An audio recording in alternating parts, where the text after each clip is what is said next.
જય શ્રી કૃષ્ણ. શું થયું? બળતરા બહુ થાય છે છાતીમાં? સિમ્પલ, એસિડિટી છે. શું કામ થાય છે એસિડિટી? કેમ કે તમે ટાઈમ પર સૂતા નથી અને ઓવર ઇટિંગ કરો છો અને બહુ મરચું, મસાલો અને તળેલી બધી વસ્તુ આપણે ખાય તો પછી આપણને એસિડિટી થઈ જાય. હવે તમને એક કોમ્બો પેક શીખવાડી દઉં કે તમારી ઝડપી એસિડિટી ખતમ થઈ જાય. તમે જ્યારે સવારે ઉઠો તો ખાલી 10 સેકન્ડ્સ બસ આ જે છે LI 11 પોઈન્ટ, આને 10 સેકન્ડ્સ દબાવી દો અને આ સાઈડ 10 સેકન્ડ્સ દબાવી દો. આ છે LI 4 પોઈન્ટ, આને 10 સેકન્ડ્સ પ્રેસ કરી દો અને સાથે આને 10 સેકન્ડ્સ પ્રેસ કરી દો. આ થઈ ગયા. એના પછી તમારું ઇન્ડેક્સ ફિંગર, સેન્ટર ફિંગર અને રિંગ ફિંગર અહીંયા આને રાખીને આ પોઈન્ટ ઉપર P6 પોઈન્ટ ઉપર, પેરાકાર્ડિયમ 6 પોઈન્ટ છે, આને પ્રેસ કરતા હોવા શીતલી પ્રાણાયામ કરો.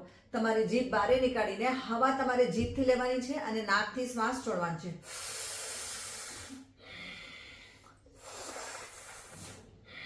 એટલે 10 વાર કરશો તો તમારે આખી એસિડિટી ઝડપથી ખતમ થઈ જશે. અને આ છે તમારી ઇન્ડેક્સ ફિંગર.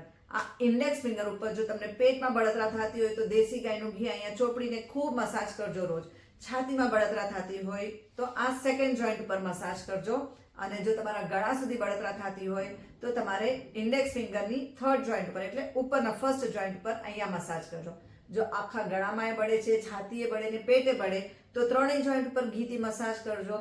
પણ જમવાનું તમે સુવાના 3 કલાક પહેલા જમીને પછી સુવાનું એટલે તમારી એસિડ ઉપર રિફ્લેક્સ ના થાય. કરશો તો ઘણો ફાયદો થશે. જય શ્રી કૃષ્ણ.